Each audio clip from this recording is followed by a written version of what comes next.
المسلمون. وقال عز وجل: يا أيها الذين آمنوا اتقوا الله وقولوا قولا سديدا يصلح لكم أعمالكم ويغفر لكم ذنوبكم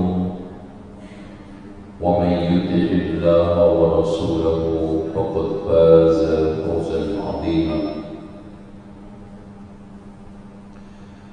فإن خير الحديث كتاب الله وخير الهدي هدي محمد صلى الله عليه وسلم وشر الأمور محدثاتها وكل محدثة بدعة وكل بدعة ضلالة وكل ضلالة في النار. Akhwati fillah, ibu-ibu sekalian, mohon perhatian. Kita kali ini dan seterusnya akan mengkaji kitab yang judulnya Salasatul Usul atau Al-Usulut Thalatha. Terjemahan ke dalam bahasa Indonesia, 3 landasan Islam.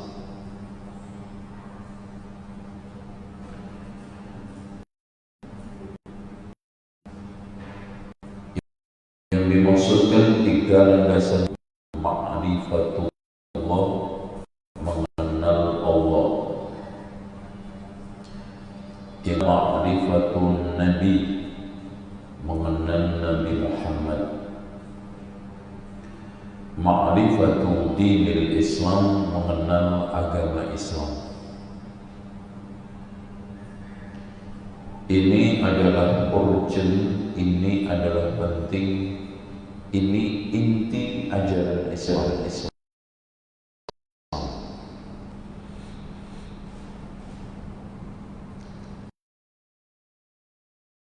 Yaitu nanti menjadi muatan pertanyaan utama alam kubur.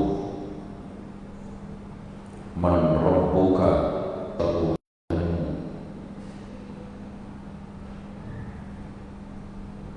wa man alladhi ursila ilaika, siapa nabi yang diutus kepadamu? Jawaban umat Nabi Muhammad adalah siapa? Muhammad sallallahu alaihi wasallam. Wa dinul agama, yaitu dinil Islam. Ini tercermin di dalam hadis Rasulullah, di mana Rasulullah mengatakan, "Dzaqa ta'mal iman", telah mencicipi manisnya iman. Man qala raditu billahi rabba wa bil islami dina wa bi Muhammadin sallallahu alaihi wasallam nabiyya. Jadi orang itu telah dinyatakan mencicipi manisnya iman bila telah mengatakan yang dibarengi dengan keyakinan, aku ridho Allah menjadi Rabb, Nabi Muhammad menjadi nabiku, Islam sebagai agamaku. Kitab ini aslinya ditulis oleh seorang ulama besar, yaitu Muhammad ibnu Abdul Wahab ibnu Sulaiman ibnu Ali ibnu Muhammad At-Tamimi.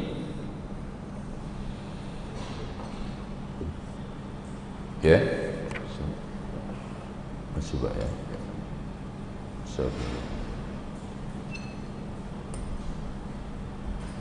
Mas, ini AC-nya satu aja gimana? Coba cek ya. kedinginan saya. Yang ini aja deh, Prof.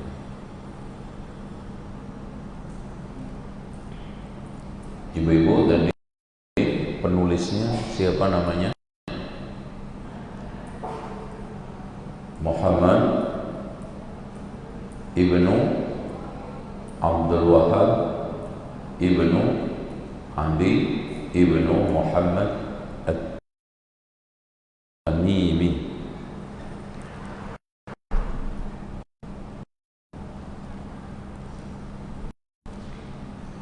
Lahir di daerah Uyainah, masuk daerah Riyadh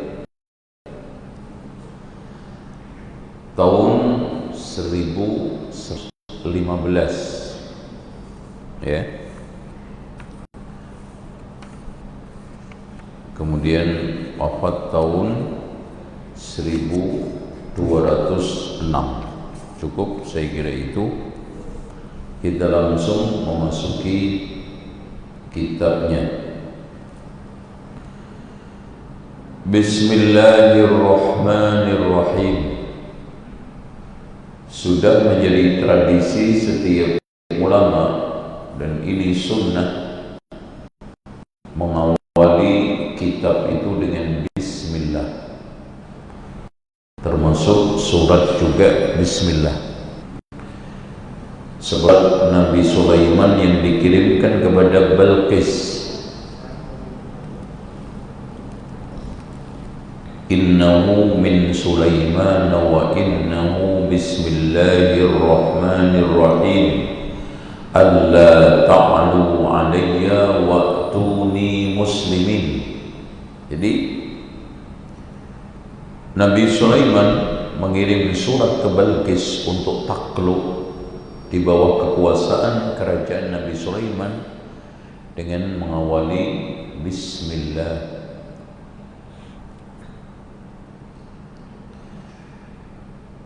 Sekarang saya tanya ibu-ibu, yang bisa jawab dapat hadiah ini ya, insyaallah.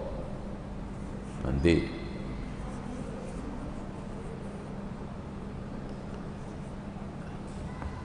apa perbedaan basmalah dengan bismillah? Silakan.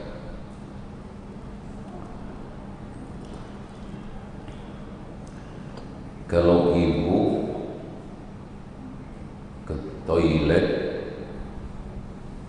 mau wudu, baca basmalah atau bismillah?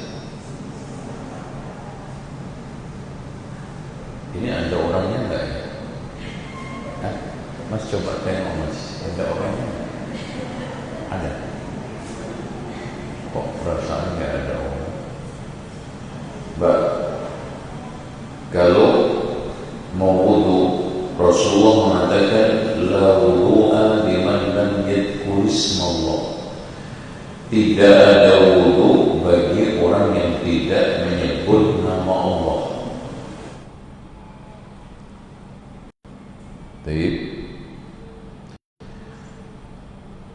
Rasakan satru ma baina aurati bani Adam wal jin idza nadara idza dakhala ahadukum al khala ay yaqula bismillah. Penutup pandangan jin dengan aurat anak Adam ketika masuk toilet membaca bismillah. Makanya ibu-ibu kalau masuk toilet nggak baca bismillah, itu aurat kita dipelototin jin. Paham? Kalau masuk toilet baca apa? Nerima HP kayaknya. Bismillah. Kalau enggak, aurat kita dilihat oleh jin.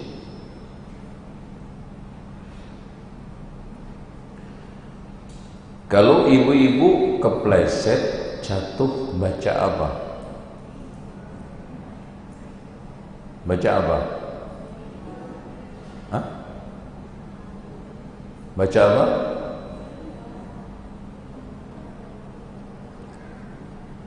baca bismillah. Oh kan, udah mulai dikoreksi, kepleset, HP jatuh, itu baca bismillah. Dalilnya apa?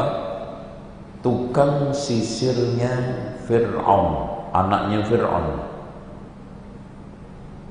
Tukang sisir namanya, bahasa Arabnya itu masyitoh.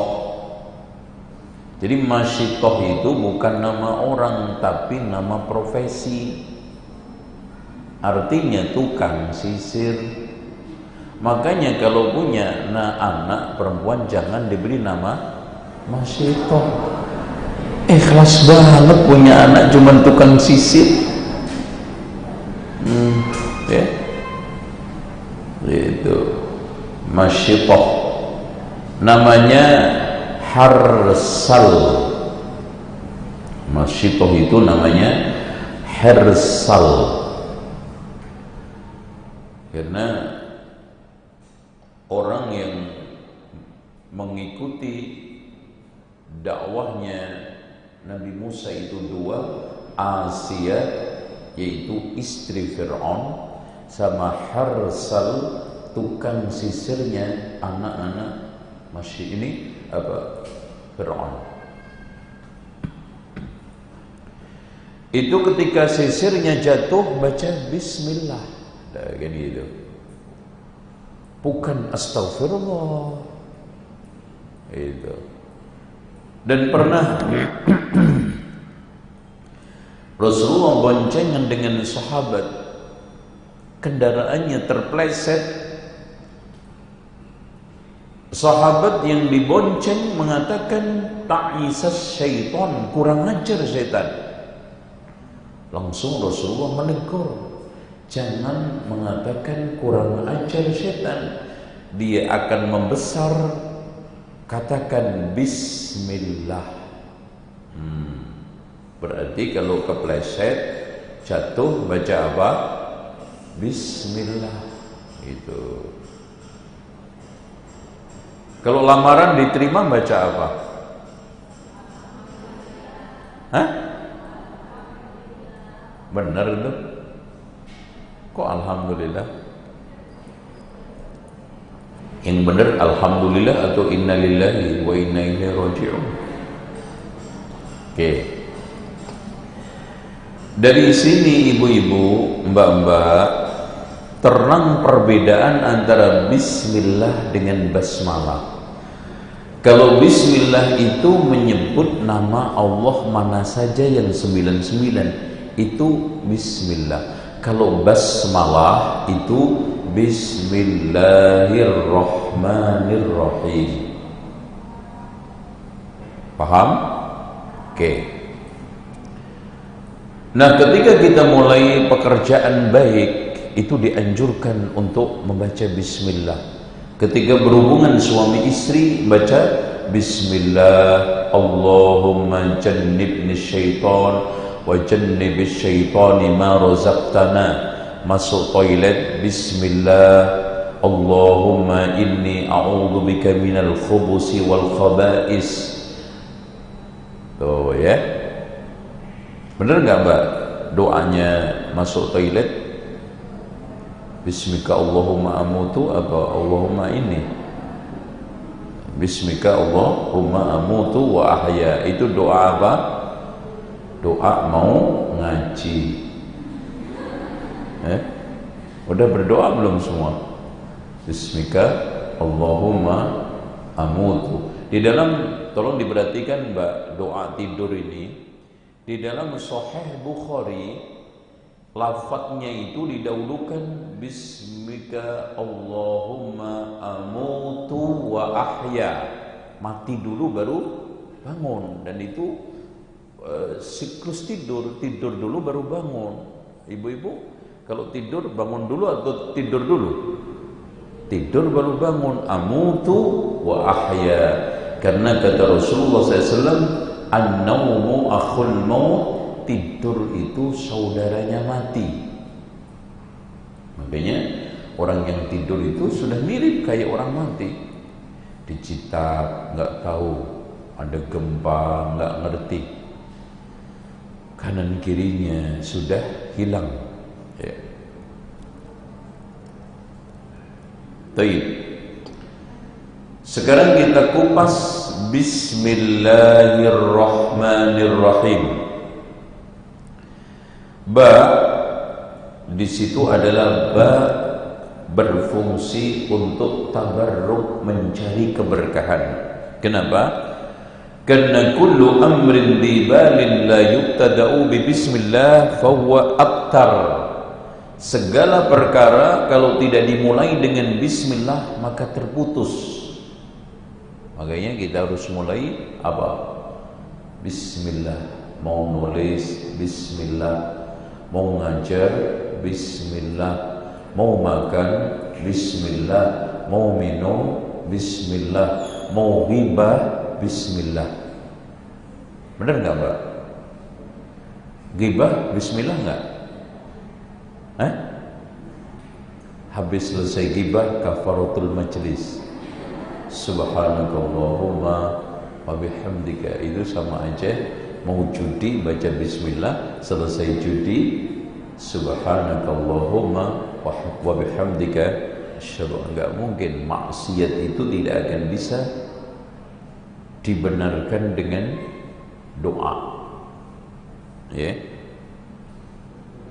Ibu-ibu, kalau kewajiban kita ketika mendengarkan ghibah apa?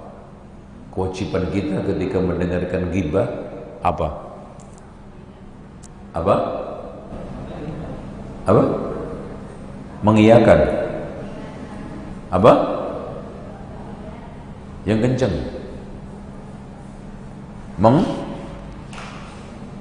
Mengingatkan. Nih kasih Al-Quran Pak, yang silakan. Ya. Baik. Silakan Al-Qur'annya diterima yang bilang mengingatkan tadi. Silakan.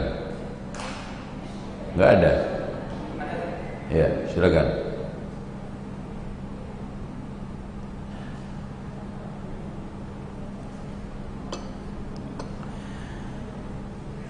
Sekarang kita lanjutkan baknya tadi, ba apa? Ba tabarruk, mencari keberkahan. Ini berarti siapa saja yang berbicara, bekerja, menulis diawali dengan bismillah, mengajar bismillah, maka insya Allah akan barokah. Dan barokah itu apa? Artinya barokah itu dari birkah, yaitu kolam yang airnya melimpah. Kenapa barokah dikatakan barokah? Karena kebaikan bertambah dan melimpah. Itu ya. Makanya kalau istri itu berkah, berarti kebaikannya itu banyak dan melimpah. Suami barokah, berarti kebaikannya itu banyak dan melimpah. Harta itu barokah, maka kebaikannya banyak dan melimpah. Contoh, ada orang yang gajinya 10 atau 15 juta tapi tidak pernah tersalurkan untuk kebaikan. Tapi Masya Allah, ada orang yang gajinya 4 juta untuk anak istrinya, untuk infak ada, untuk masjid ada, untuk tetangga fakir miskin ada. Barokah. Makin banyak mengeluarkan cahaya kebaikan, segala sesuatu itu barokah. Seorang itu dikatakan barokah seperti Nabi Isa, ya, bahwa di mana Allah menegaskan wa ja'alani mubarakan aina ma kuntu, Allah jadikan aku berkah di mana saja aku berada. Kenapa? Karena Isa alaihissalam di mana saja membawa kebaikan dengan Islamnya, dengan dakwahnya, dengan berbagai macam takwanya. Hendaknya kita seperti itu. Kita sebagai seorang guru harus berkah untuk murid kita. Sebagai seorang guru harus menjadi barokah untuk sekolah kita. Apa artinya? Membawa cahaya kebaikan untuk murid kita, untuk wali murid kita, untuk sekolah kita. Dan insya Allah pada kesempatan yang akan datang kita akan adakan pelatihan. Saya akan ambil judul guru mengagumkan. Bagaimana guru yang mengagumkan? Bagaimana guru yang barokah? Guru yang bermanfaat untuk muridnya. Sekarang kita mengajar tapi tidak ada kebaikan, keberkahan. Kenapa? Itu nanti insya Allah kita akan pelajari. Di antaranya adalah keikhlasan kita. Di antara kita ada yang ngajar itu hanya sekedar datang ke kelas untuk menunaikan tugas. Di antara kita datang ke kelas itu hanya dengan badannya dan otaknya, kasih sayangnya, perasaannya, keikhlasannya tidak ada. Guru yang mengagumkan adalah guru yang hadir dengan kasih sayangnya, guru yang hadir dengan keikhlasannya, guru yang hadir dengan ilmu pengetahuan yang jernih. Itulah guru yang barokah, guru yang mengagumkan. Baik. Bismillah. Di sini juga memberikan satu faedah. Ba adalah baul isti'anah, minta bantuan kepada Allah supaya kerjaan ini ditolong. Tolong Mbak, diperhatikan. Apapun yang kita lakukan, kalau Allah tidak membantu kita, tidak akan terwujud meskipun mudah. Betapa banyak orang yang akhirnya tidak dimudahkan oleh Allah menikah, sampai hari ini enggak menikah. Betapa banyak orang yang tidak dimudahkan oleh Allah untuk sholatul jamaah ke masjid. Betapa banyak hati sebagian orang sekarang masih tertutup, tidak terbuka dengan kebaikan, kebenaran Islam. Diajak ngaji berat, disuruh untuk memahami Islam sulit, dan diajak untuk kebaikan-kebaikan Islam masih maju mundur ogah-ogahan, belum dapat hidayah, belum mendapatkan bantuan dari Allah.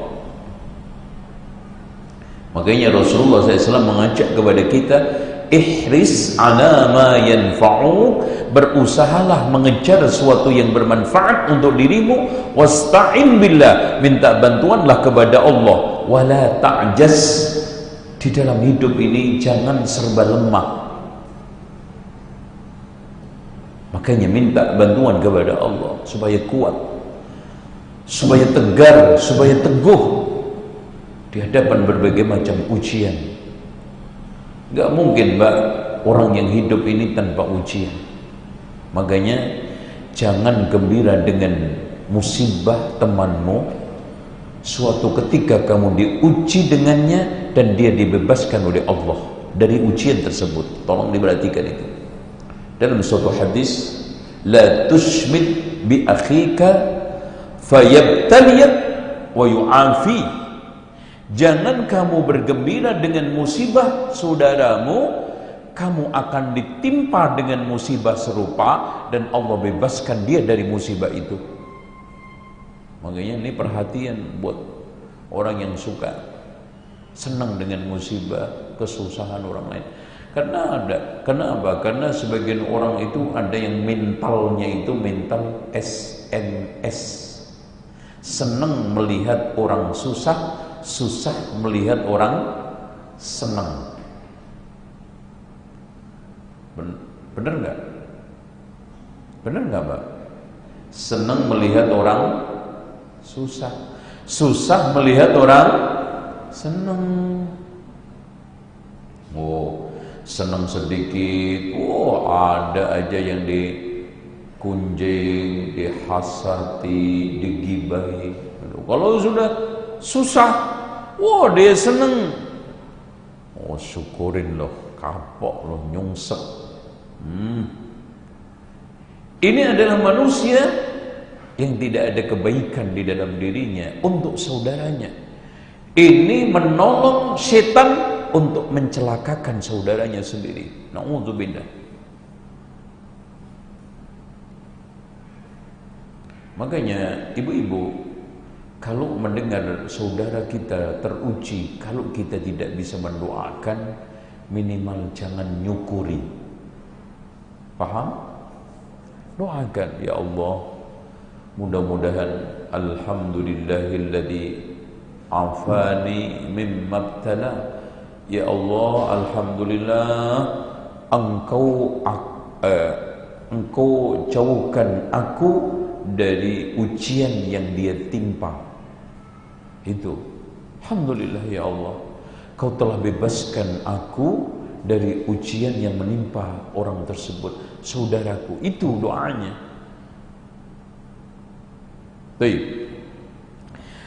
Sekarang Allah, bismillah. Allah itu adalah pusat Allah.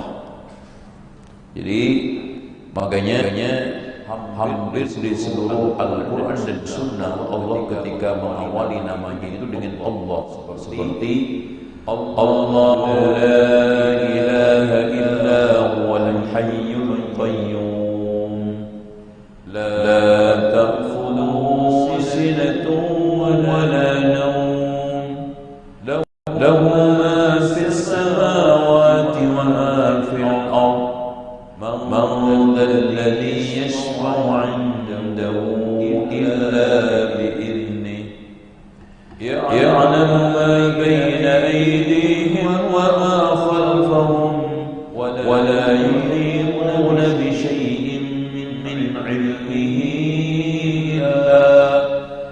illa bima sha'a wasi'a kursiyyuhu as-samawati wal arda wa la ya'uduhu hifdhuhuma wa huwal 'aliyyul 'azim. Allah la ilaha illa Allah. Ibu-ibu sekalian juga bisa membuka di dalam surat Ibrahim ayat 1 sampai 2. Kitabun anzalnahu ilayka litukhrijan nas minadh-dhulumati إلى النور بإذن ربهم إلى صراط العزيز الحميد الله الذي له ملك السماء له ما في السماوات وما في الأرض. Jadi Allahilladzi juga memulai dengan Allah. Ya. Nah, Allah itu dari kalimat ilah, maksudnya lafadznya ya Pak ya, bukan zatnya Allah ya. Lafadz Allah itu dari kalimat ilah yang artinya makhluk, yaitu yang disembah, yang diagungkan, yang dikultuskan. Jadi disembah, diagungkan, dijadikan sebagai apa? Bergantung. Itu Allah. Makanya patut kalau Allah itu lafadznya diambil dari kata ilah, karena Allah lah tempat kita bergantung, menyembah, mengagungkan, yang dalam bahasa Arabnya Dzul Jalali wal Ikram. Makanya kita dianjurkan banyak mengucapkan Ya Dzal Jalali wal Ikram. Jadi Ya Dzal Jalali wal Ikram itu sudah doa sendiri Mbak ya. Jadi dengan sendirinya doa Ya Dzal Jalali wal Ikram. Ya. Nah, sekarang Ar-Rahman. Ar-Rahman itu artinya Dzur Rahmah Al-Wasi'ah, yang memiliki rahmat yang luas, mencakup dunia akhirat, mukmin dan kafir. Makanya hujan bagian daripada rahmannya Allah.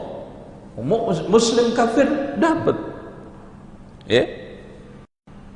Wa anzalna minas samaa'i mubarakah ma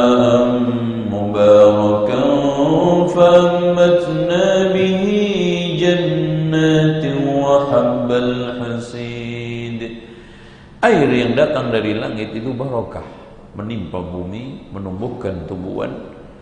Akhirnya para petani menanam, kehidupan bergerak, pasar akhirnya juga hidup. Akhirnya rizki manusia bisa ditransaksikan berkat air. Dari mana? Air hujan dari langit. Siapa yang beri? Allah. Kepada siapa? Semua makhluk. Makanya kita sebagai seorang mukmin disuruh untuk merenung. Afara'aitumul ma'a alladhi tashrabun a'antum anzaltumuhu minal muzni am nahnul muzinun. Apakah kalian tidak memperhatikan air yang saya turunkan dari langit? Apakah aku yang menurunkan atau kalian? Allahu Akbar. Anehnya, di antara sekian air yang paling bersih itu hujan. Banyak orang yang takut hujan, akhirnya nggak jadi ngaji gara-gara. Kok nggak dilanjutin? Nggak jadi ngaji gara-gara hujan. Itu. Ada nggak yang kotor, belepotan gara-gara hujan? Bahkan di antara sekian obat untuk mengatasi kemandulan, suami istri dianjurkan hujan-hujan bareng. Ya. Terus kemudian setelah itu minum air hujan. Itu. Tapi ya jangan di Jakarta di sini karena polusi ya, di kampung ya, di sawah itu bersih. Mbak-mbak kalau nggak percaya, coba sekarang tes 3 air, satunya air sumur, air sungai, air hujan. Kasih ikan, mana yang paling minim amisnya? Air hujan. Cek aja, adakan penelitian. Makanya barokah. Nah, terus kemudian Ar-Rahim artinya Ar-Rahim Al-Musil li rahmatihi liman sya. Zat yang menyalurkan rahmatnya kepada siapa saja yang dikehendaki. Contoh, hujan itu rahmat buat tumbuh-tumbuhan, disalurkan kepada pepaya menjadi buah pepaya yang manis, ke pisang beda lagi, ke rambutan beda lagi. Allahu Akbar. Itu konsekuensi daripada Ar-Rahim, yaitu zat yang memberikan rahmat kepada yang berhak. Masya Allah, Mbak, ya. Saya ingin kasih perbandingan. Coba, ini ada guru biologi ya, kalau kata itu makanannya apa, Mbak? Itu dipelajari di pelajaran apa? Makanan kata, makanan itu apa? Iya, pelajaran apa? Biologi. Iya. Ini saya tanya nih guru biologi. Kata itu makanannya apa, Mbak? Serangga, di antaranya adalah nyamuk. Coba bayangkan. Subhanallah, kata nggak bisa terbang, rizkinya terbang. Coba. Kira-kira mikir nggak kita? Dan subhanallah, dia nggak punya raket untuk nangkep nyamuk. Ya Allah, ya. Coba bayangkan diberikan kekuasaan oleh Allah, apa kemampuan lidahnya untuk nangkep nyamuk. Sekali julur nggak bisa lepas. Coba Mbak nangkep nyamuk pakai lidah. Saya kasih 500. Ayo, saya tantang. Bisa nangkep satu nyamuk dengan lidah. Siapa yang memberikan? Allah. Yang menghantarkan rizkinya, ini kata berupa nyamuk pada tempatnya sampai akhirnya dia bisa hidup. Allahu Akbar. Makanya di sini kita nggak boleh frustasi, putus asa karena rizki. Yang penting kita berusaha. Makanya kata Rasulullah SAW, "Lau anna Allahi haqqa tawakkulih la razaqakum kama yarzuqut tayr yaghruhu biton. Seandainya kalian bertawakal kepada Allah dengan sebenar-benar, kalian akan diberikan rezeki oleh Allah seperti burung pergi perutnya kosong, terbang pagi-pagi.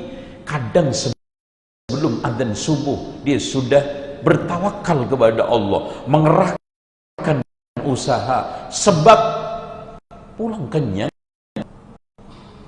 Dan Masya Allah, bagai macam jutaan makhluk, yang kecil, yang sedang, yang besar, tidak ada satupun yang kekurangan jatah rezeki.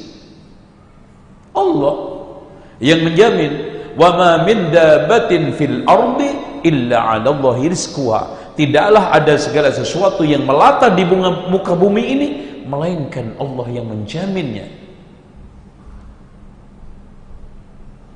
Makanya yang penting tawakal. Ya, kalau sekarang kita bekerja di IHBS menjadi guru, dihitung-hitung secara matematik nggak kena. Tapi tadi keberkahanlah yang mengitari kita, keberkahanlah yang sekarang ini mengelilingi kita, sehingga kita hidup dengan kecukupan. Karena wa may yattaqillaha yaj'al lahu makhraja wa yarzuqhu min haitsu la yahtasib. Itu makna Bismillahirrahmanirrahim. Makanya segala sesuatu ciptaan itu ada hikmahnya. Pernah jadi kisah, ada orang ateis, nggak percaya Allah, memaki-maki, menghujat, mencela ciptaan Allah. Ya, dia menyalahkan jerapah. Ini jerapah, Allah ini menciptakan leher jerapah mubazir banget. Nggak tahu hikmahnya. Kenapa Allah berikan leher jerapah itu panjang? Karena ternyata jerapah itu kesenangannya rumput-rumput yang tidak mau bau tanah. Nah, gitu kan? Makanya dia itu makannya daun-daun yang di atas. Beda dengan kambing. Belum lagi kata wah, gajah ini kenapa? Masa kepalanya di lehernya nggak ada? Harusnya leher jerapah dikasih gajah. Tuh kata ateis. Kemudian dia melihat lagi tanaman semangka. Ini nggak imbang banget. Kepalanya gede, tubuhnya kecil, dolim banget Allah ini. Akhirnya apa? Semangka dan yang lainnya tidur terus. Kegedean kepala. Setelah itu dia melihat pohon beringin. Nah ini harusnya buahnya semangka dijadikan buah beringin. Ini pohonnya gede, buahnya kecil. Gak adil ini. Harusnya adilnya buahnya semangka, buahnya beringin buat semangka. Nah itu pas. Akhirnya si ateis itu setelah maki-maki ciptaan Allah, capek istirahat di bawah pohon beringin. Di dalam waktu istirahat lagi nyantai enak-enaknya ketiban buah pohon beringin. Coba kalau segede semangka gimana? Kumah. Lihat Mbak, meskipun kelapa itu buahnya gede, Allah bikin pengikatnya itu, Masya Allah. Coba bayangkan kalau pengikat kelapa itu sekuat pohon mangga, habis semua orang jatuh. Dan subhanallah, qadarullah, selalu pohon-pohon yang besar seperti kelapa, seperti durian itu jatuhnya di malam hari. Siapa yang pernah kejatuhan durian? Malam apa siang? Kalau dudak keren siang. Ya, kalau durian buah malam, gitu ya. Oke. Sekarang kita lanjut. I'lam, ketahuilah. Al-ilm, ilmu itu ada bertingkat-tingkat, ya, ada 6 tingkat. Ilmu itu definisinya ialah idraku syai' ada ma huwa alaihi idrakan jazima. Itu definisi ilmu. Ilmu ialah menemukan sesuatu, bisa ditulis kalau mungkin ada pertanyaan, ialah menemukan sesuatu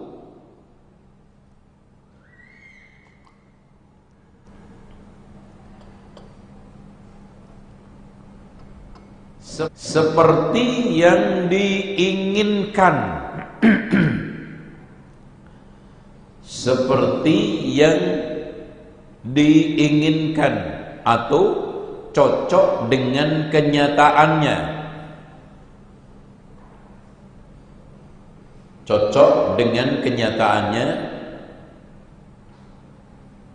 dengan penemuan yang meyakinkan. Itu definisi ilmu. Saya ulangi lagi. Menemukan sesuatu dengan atau sesuai dengan yang diinginkan dengan penemuan yang meyakinkan. Contoh, 1 tambah 1 ketemunya berapa? 2. Meyakinkan, yakin 1 tambah 1 itu 2, nggak mungkin 4, gitu kan, gitu. Ini namanya ilmu. Berarti suatu ilmu 1 tambah 1 adalah 2. Saya menemukan sesuatu dengan penemuan yang meyakinkan sesuai dengan kenyataannya. Namanya 1 tambah 1 2. Contoh, saya mendapatkan keterangan bahwa Isa itu nabi, bukan Tuhan.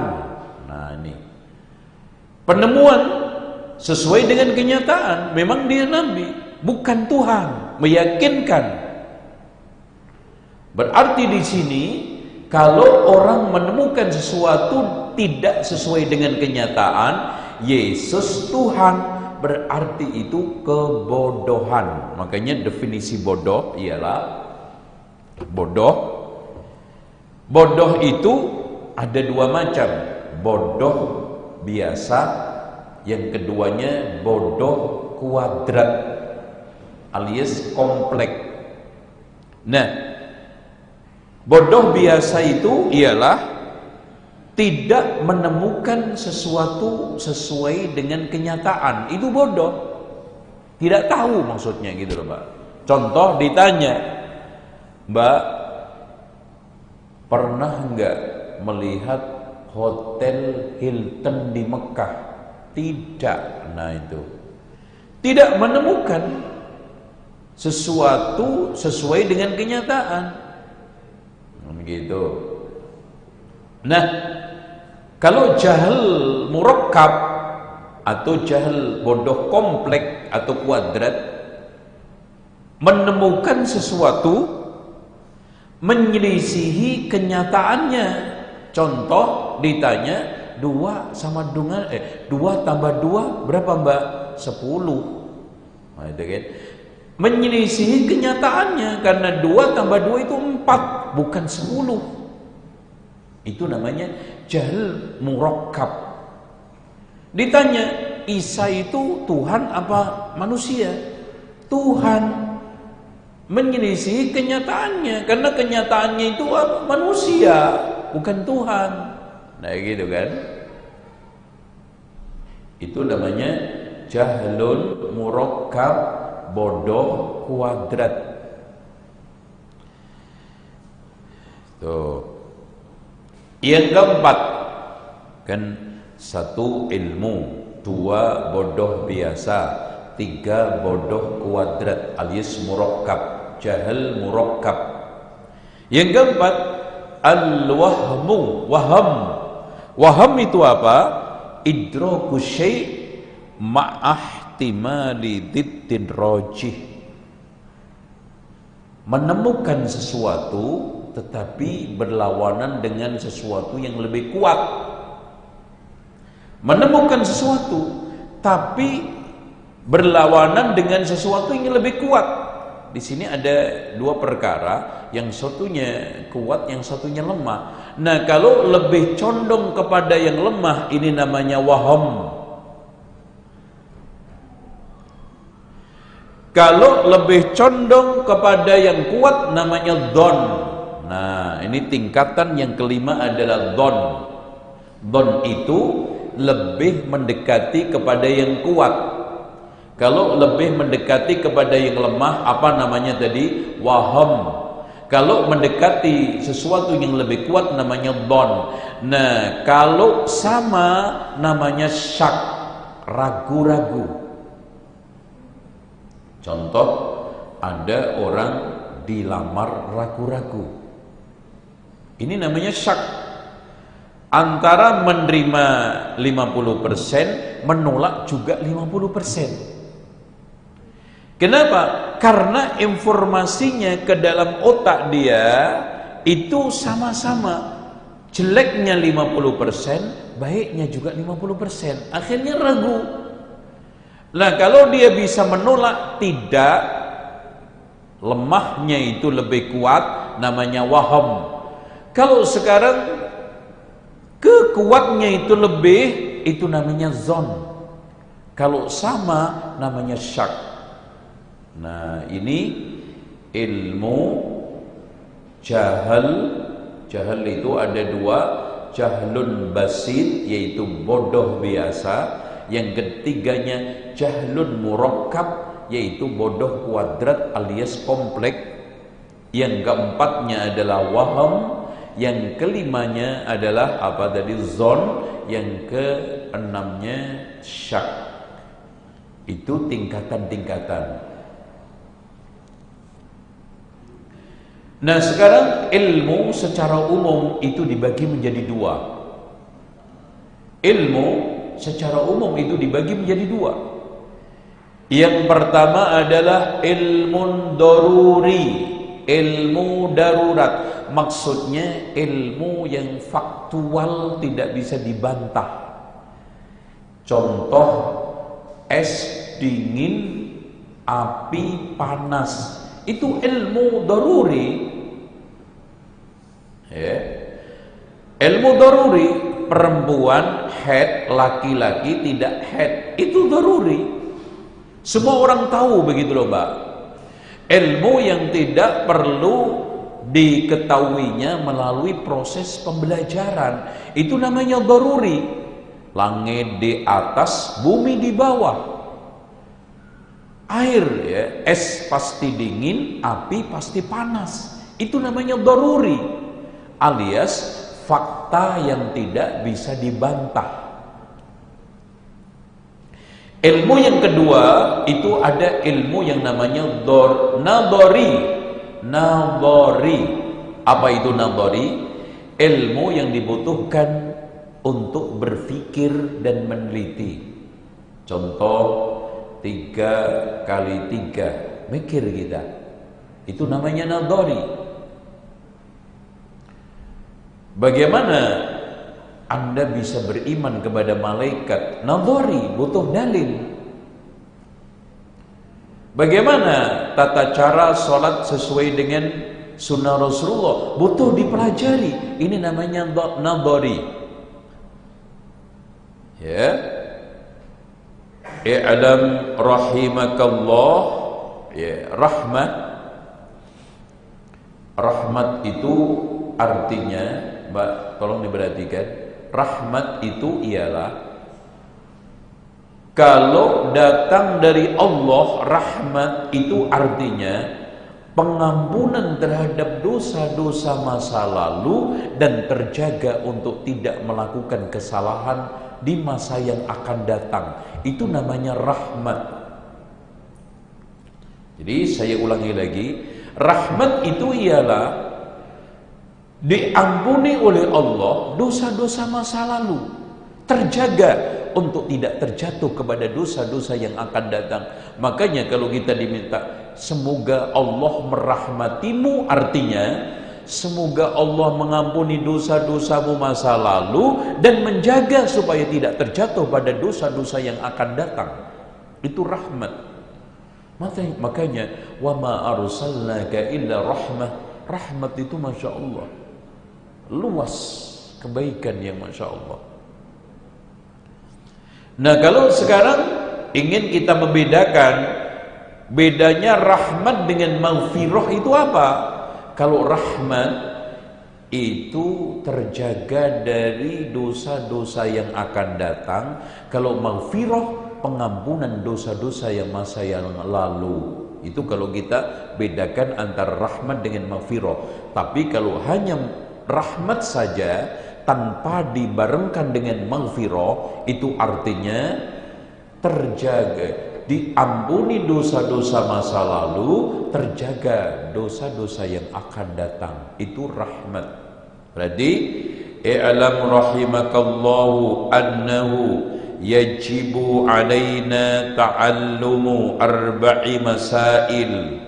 Wajib bagi kita untuk mempelajari 4 masalah. Al-ula, yang pertama adalah al-ilmu. Ilmu mencakup ma'rifatullah, ma'rifatur rasul, ma'rifatu dinil Islam. Insyaallah kita akan melanjutkan pada kesempatan yang akan datang, bismillah. Dan sekarang kita buka tanya jawab. Berarti di pertemuan yang akan datang kita akan membahas al-usul as-salasa. Nah, yang 4 maksudnya 4 itu begini, Mbak. Al-ilmu, ilmu itu mencakup ma'rifatullah, ma'rifatur rasul, ma'rifatu dinil Islam bil adillah. Jadi mengenal Allah, mengenal Rasul, mengenal agama Islam dengan dalil-dalilnya, itu ilmu. Jadi ilmu yang sejati, ilmu yang hakiki adalah ilmu yang berkaitan dengan 3 masalah tadi, 3 landasan Islam tadi. Nah, masalah yang kedua adalah al-amal, mengamalkan ilmu tadi. Masalah yang ketiga adalah mendakwahkan ad-da'wah. Makanya dilanjutkan setelah amal, nomor 2, nomor 3 ad-da'watu ilaihi, mendakwahkannya. Nah, yang keempat as-sabru 'alal adzafi, sabar di dalam rangka mengamalkan dan mendakwahkan ilmu kita. Itu kewajiban 4 yang saya maksudkan. Jadi ilmu mencakup ma'rifatullah, ma'rifatur rasul, ma'rifatud dinil Islam bil adillah. Yang kedua mengamalkan ilmu. Yang ketiga adalah mendakwahkan ilmu. Yang keempat sabar di dalam rangka beramal dan berdakwah terhadap ilmu tersebut. Ini insyaallah. Dan dalilnya wal asri innal insana lafi khusr illa alladhina amanu wa amilus shalihat wa tawasaw bil haqqi wa tawasaw bis sabr. Nah, saya akan jelaskan sedikit biar lengkap. Ma'rifatullah itu, mengenal Allah itu bisa dengan 2 cara, Mbak. Dengan 2 cara. Apa itu? Mengenal Allah dengan merenungkan ayat-ayatnya syar'iyah yang berupa Al-Quran dan Sunnah sekaligus. Dan merenungkan yang kedua, merenungkan ayat-ayat kauniyah yang ada di alam semesta ini. Makanya Allah mengatakan di dalam surat Ad-Dariyat, wa fil ardi ayatul lil muqinin wa fi anfusikum afala tubsirun. Di muka bumi ada ayat-ayat bagi orang yang yakin. Di dalam diri kita ada tanda-tanda kekuasaan Allah yang besar. Apakah kalian tidak merenungkan? Di sini Allah menganjurkan sekaligus dalam surat Ad-Dzariyat ayat 20 sampai 21 merenungkan ayat-ayat syar'iyah berupa Al-Qur'an, merenungkan ayat-ayat kauniyah berupa alam semesta, ada langit, ada bumi, ada lautan. Afala yaduruna ilal ibili kaifa khuliqat wa ilal samai kaifa rufi'at wa ilal jibali kaifa nusibat wa ilal ardi kaifa subihat. Itu ma'rifatullah. Yang kedua, ma'rifatu nabihi, mengenal nabi kita itu melazimkan untuk mengikuti petunjuknya, membenarkan kabarnya, menjalankan perintahnya, menjauhi larangannya, dan berhukum kepada syariatnya. Itu masuk ke dalam apa? Ma'rifatu Nabi Muhammad. Apa? Menerima petunjuknya, membenarkan kabarnya, mengamalkan perintahnya, menjauhi larangannya, berhukum dengan syariatnya.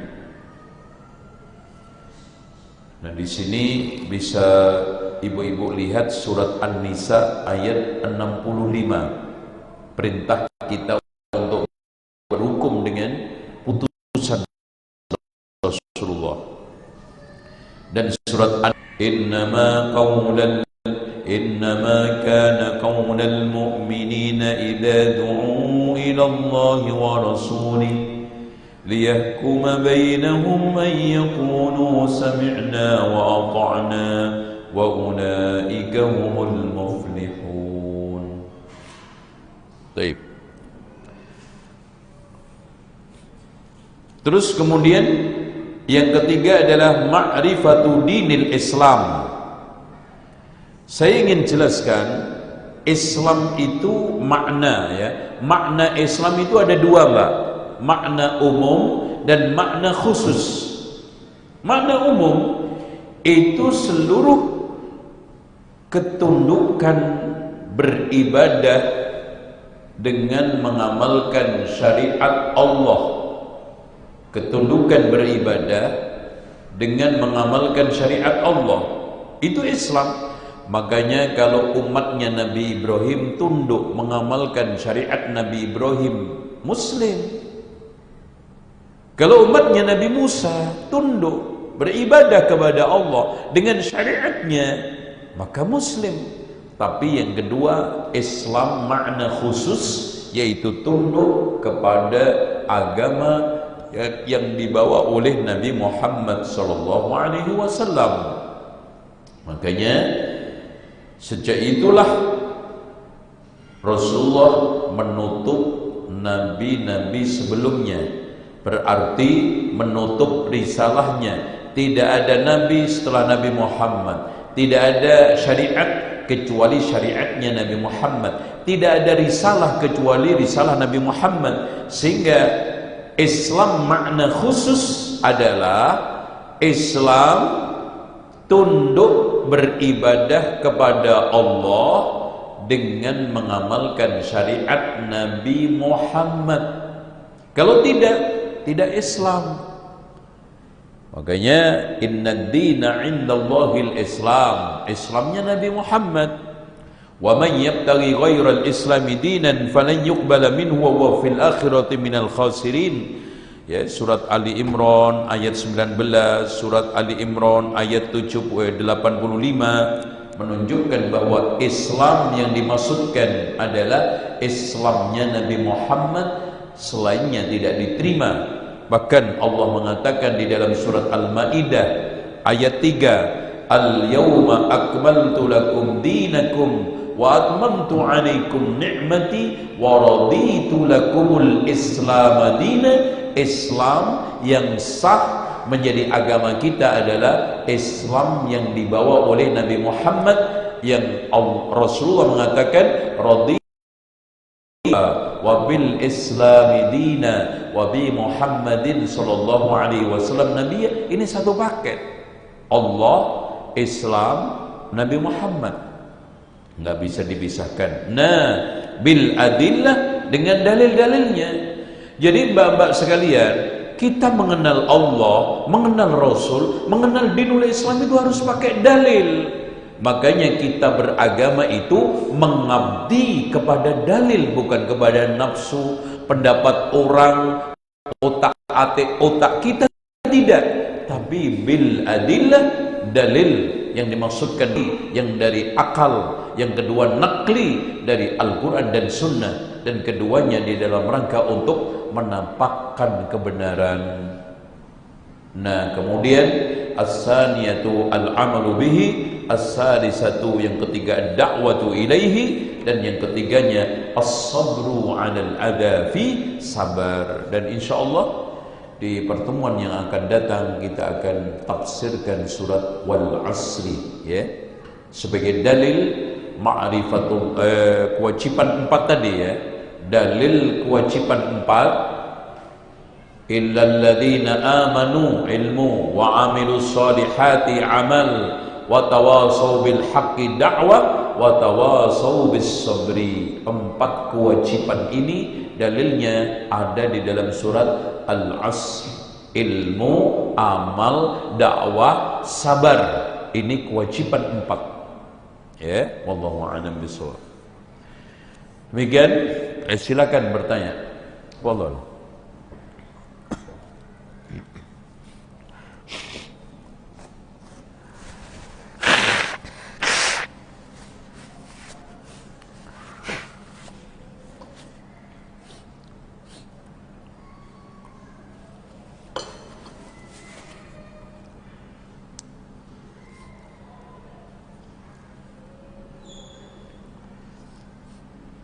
Ada Pak Sukron yang tanya? Silakan Mbak. Pakai kertas nggak apa-apa. Kaitannya dengan pelajaran atau yang di luar pelajaran juga boleh, silakan.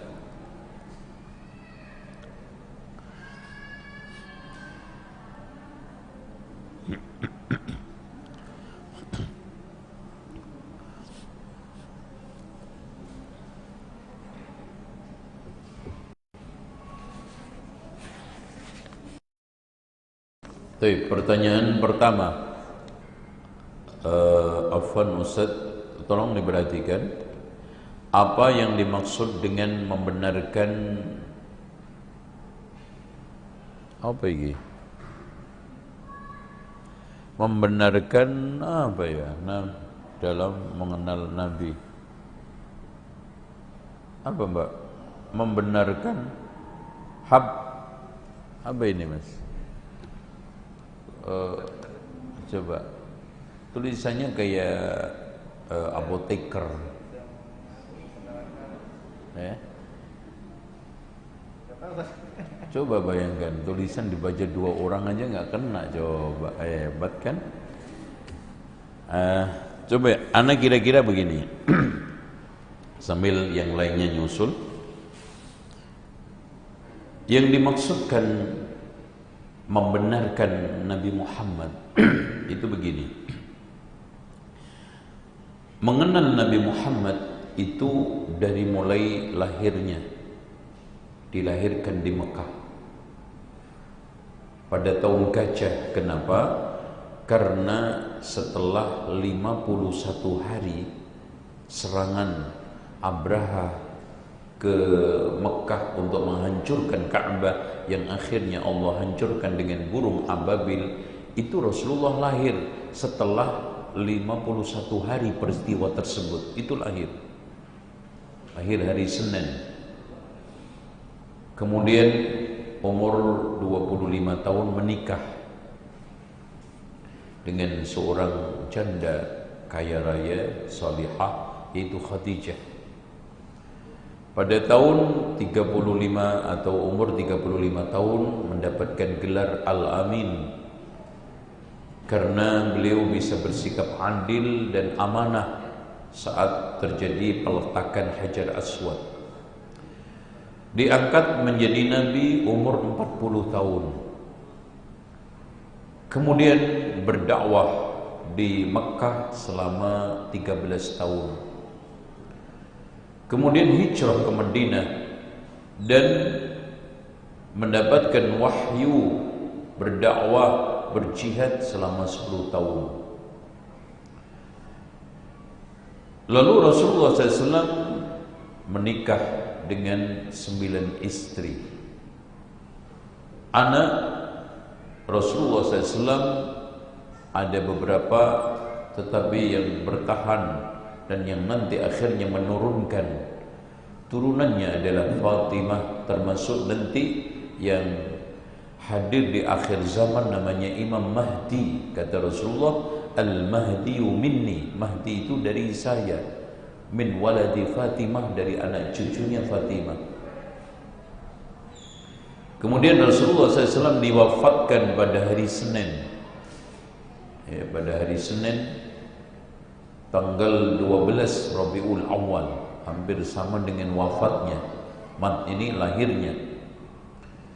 Setelah menyempurnakan syariat, setelah turun al-yawma akmaltu lakum dinakum wa atmamtu alaikum ni'mati wa raditu lakumul islam madina, sampai turun idza jaa nasrullahi wal fath wa ra'aitan nasa yadkhuluna fi dinillahi afwaja.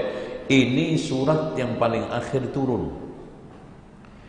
Dan ayat yang paling akhir turun setelah itu masih ada yang terakhir, yaitu fattaqu fitnata fattaqu yauman turja'una ila Allah. Ini ayat yang paling akhir turun, tidak ada lagi ayat yang turun berdasarkan kesepakatan para ulama. Wallahu a'lam bishawab. Itu maksudnya mengenal Nabi Muhammad sallallahu alaihi wasallam. Ada lagi? Ada yang tanya, Mas? Dari luar itu tuh, coba diambil mbak-mbaknya.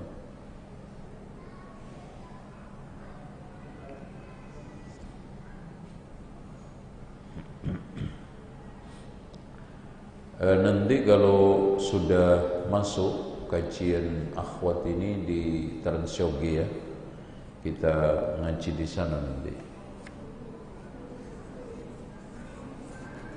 Kalau sudah masuk bulan Januari ya, offline, insya Allah offline, anak-anak sudah mulai masuk.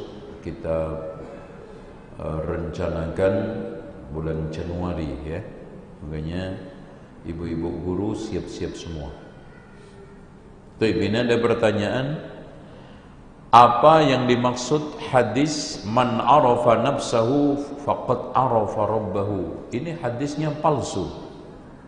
Ya, tolong diperhatikan. Man arafa nafsahu faqad arafa rabbahu. Ini hadis palsu. Kalau dikatakan ini adalah kalimat mutiara hikmah, oke. Dan maksudnya kalau kita ingin tahu maksudnya, walaupun hadisnya ini adalah hadis palsu, siapa yang mengenal dirinya, asal usulnya, tujuannya apa, kenapa diciptakan, otomatis kita harus mengenali Allah. Karena wa ma khalaqtul jinna wal insa illa liya'budun. Jadi ketika kita mengenali asal usul kita, diri kita adalah abdun, hamba. Konsekuensi hamba itu mengabdi, hamba itu tunduk, hamba itu melayani kepada majikannya, yaitu Allah. Makanya mantik mengenalkan diri kita, arafa rabbahu, mengenalkan Allah. Itu maksudnya. Tapi tolong diperhatikan, hadisnya adalah palsu. Bismillah. Semoga Ustaz, keluarga dan kita semua selalu sehat dan dalam lindungan Allah Ta'ala. Amin ya. Ustaz, saya mau bertanya, bagaimana cara merenungkan ayat-ayat karunia yang ada di muka bumi, ya, ayat kauniyah. Gini Mbak, di dalam satu syair dikatakan, wa fi kulli syai'in lahu ayatun tadullu ala annahu wahidun. Segala sesuatu di permukaan bumi ini ternyata menunjukkan bahwa Allah itu satu. Jadi dengan demikian cara untuk merenungkan adalah renungan kita itu harus menghasilkan ma'rifatullah, penguatan iman, penguatan ketakwaan, penguatan kita lebih dekat dengan Allah. Contoh, Mbak, kalau Tuhannya matahari dengan Tuhannya pohon itu berbeda, pasti di sini pohon tidak ada yang berbuah karena Tuhannya matahari berbeda. Tapi subhanallah, bagaimana matahari menyinari, kemudian daun mengolah, lalu sekarang membuahkan satu buah-buahan. Jadi proses bagaimana sekarang ini kerjasama daun dengan klorofilnya, matahari dengan sinarnya ini membuahkan satu kerjasama yang apik, menunjukkan Allah itu satu. Allahu Akbar. Coba Mbak bayangkan dan juga coba melihat, kalau kita tidak bisa alam terbuka, melihat film dunia flora fauna. Bagaimana keajaiban-keajaiban ciptaan Allah pada hewan yang kecil, yang besar. Bagaimana lebah mempertahankan ini eksistensinya, semut mempertahankan eksistensinya. Masya Allah. Coba Mbak bayangkan lebah, supaya mandunya tidak diganggu serangga, dia bikin propolis untuk dibikin di sekitar sarangnya. Propolis itu tidaklah ada serangga satupun, jangankan dia itu sampai nginjek, kena dari jauh aja udah jatuh. Allahu Akbar. Semut, bagaimana dia itu bisa mempertahankan diri? Di saat musim penghujan dia bikin rumah di tembok-tembok, di pohon-pohon. Saat kemarau ada di dalam tanah. Dan hebatnya Mbak, ketika pindah tidak ada satupun telurnya yang ketinggalan. Kita kadang-kadang kalah, ngaji aja anak ketinggalan nggak ngerti. Kayak gitu. Allahu Akbar. Dan bagaimana sekarang ini Allah menciptakan ini hikmah, otak hewan itu seluruhnya ternyata Mbak, ketika lahir itu nyambung. Otak manusia putus-putus. Nah itu kan. Makanya kambing lihat dan hewan yang lainnya saat lahir beberapa saat sudah bisa berdiri, bahkan beberapa jam kemudian sudah bisa berdiri, jalan, mengetahui bunting induknya, ya, susu sudah tahu. Coba Allah memberikan bekal insting anaknya atau apa ini anaknya hewan-hewan dari mulai monyet, terus kambing, sapi, itu sudah mengetahui di mana dia itu memperoleh makanannya. Itu kok nggak keliru, yang dikencut itu telinga induknya gitu kan Mbak, itu kan gitu. Tapi manusia berbulan-bulan ya terlentang ya, nanti baru setelah itu dia bisa tengkurap, baru bisa mulai timik-timik berjalan, baru. Kenapa? Hikmahnya kenapa otak manusia dibikin putus-putus, otak hewan itu dibikin nyambung, supaya orang tua menyambungkan semaksimal mungkin otak anak tersebut sehingga sempurna dengan melalui proses pendidikan. Itu hikmah. Ini perenungan. Makanya Allah ketika afala yanduruna ilal ibil, unta Mbak, unta itu ajaib. Coba bisa tinggal di daerah yang suhunya minus, kadang-kadang 0 derajat bisa hidup, bahkan panas pun bisa hidup, dan dia bisa bertahan minum untuk 16 hari. Tolong diperhatikan. Jadi unta itu sanggup untuk menyimpan air dan tidak minum lagi 16 hari, dan bisa berjalan ratusan bahkan ribuan kilo. Afala yanduruna ilal ibili kaifa khuliqat wa ilas sama. Coba bayangkan langit. Wa ilal jibal, gunung. wa ilal ardi kaifa sudihat. Semua ini adalah ayat. Ya, wallahu a'lam bishawab. Demikian insyaallah kita ada lagi terakhir. Ya. Ini ada pertanyaan dari online ya. Ketika ada seorang yang faham akan hidayah sunnah tentang hakikat Allah, namun ketika dia futur lalu terjerumus ke jalan yang jauh dari Allah, ketika ada nasihat dia belum kembali lagi seperti semula, dalam artian belum kembali bangkit seperti dulu, ada apakah dengan dirinya dan bagaimana cara membawa ia kembali seperti semula? Ya, ada apa dengan orang tersebut? Jawabannya, ada syaitannya yang lebih kuat, ada nafsunya yang lebih mendominasi. Karena tolong dicamkan Mbak, yang menghancurkan manusia itu hanya dua, nafsu sama syaitan. Makanya kata Rasulullah di dalam hadis qudsi, khalaqtu ibadi hunafa'a fajtalathum syayatin. Aku ciptakan hambaku ini dalam keadaan lurus, kemudian dibelokkan oleh syaitan. Makanya bagaimana sekarang ini kita punya kekuatan untuk menggeser pengaruh nafsu, untuk menangkis pengaruh syaitan.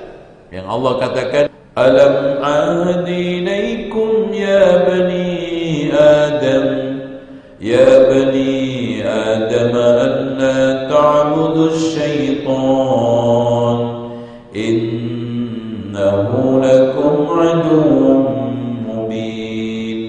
Bukankah telah aku ambil perjanjian, wahai anak Adam, jangan sembah itu syaitan. Syaitan itu menjerat kita dengan 7. Yang pertama dijerat dengan syirik dan kufur. Kalau enggak bisa dijerat dengan bid'ah. Kalau enggak bisa dijerat dengan dosa besar. Kalau tidak bisa dengan asyik meremehkan dosa kecil. Kalau enggak bisa yang kelima, sibuk dengan perkara mubah, meninggalkan yang wajib. Yang keenam, ini yang banyak tergelincir, yaitu apa? Sibuk dengan perkara utama, meninggalkan yang lebih utama. Kalau tidak bisa dipengaruhi dengan 6 ini, syaitan melakukan usaha terakhir, yaitu menghancurkan, membunuh. Nabi Yahya dibunuh, Nabi Zakaria dibunuh, termasuk Nabi Muhammad sudah direncanakan untuk dibunuh. Mas, ini mana Mas? Ya. Baik. Afan, tadi dijelaskan bahwa Islam adalah tunduk beribadah kepada Allah dan mengamalkan sunnah Nabi Muhammad. Banyak sebagian menganggap bahwa Islam hanyalah beribadah kepada Allah. Dan dalam hadis pernah disampaikan Nabi bahwa musik itu dilarang dalam Islam. Namun masih banyak yang tidak menggubris, bahkan menganggap musik bagian dari perkara dunia, bukan perkara ibadah. Kini Mbak, semua juga perkara ini dunia, riba juga dunia. Tapi perkara dunia kalau sudah dikatakan ini wajib dilakukan atau ini wajib ditinggalkan, itu masuk ke dalam bagian agama. Contoh, pakaian adalah dunia.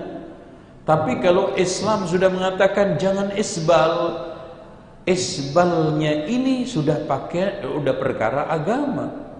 Riba perkara transaksi kekayaan harta. Tapi kalau riba sudah dikatakan haram, itu sudah bagian daripada dunia. Ini agama. Musik adalah bagian dunia, memang ada di dunia. Tapi kalau sudah dilarang, bagian agama. Jadi segala sesuatu urusan dunia, kalau agama sudah ikut campur, baik itu berupa perintah maupun larangan, maka itu masuk ke dalam ranah agama. Tuh, tolong diperhatikan. Karena ada orang yang ingin melakukan sekularisasi dengan mengatakan ini dunia, ini akhirat. Jadi enggak benar itu. Jadi seluruh perkara-perkara atau urusan-urusan dunia yang Islam campur tangan dengan bentuk larangan dan perintah, maka itu bagian dari agama. Wallahu a'lam kita akhiri. Subhanakallahumma wa bihamdika asyhadu an la ilaha illa anta astaghfiruka wa atubu ilaik.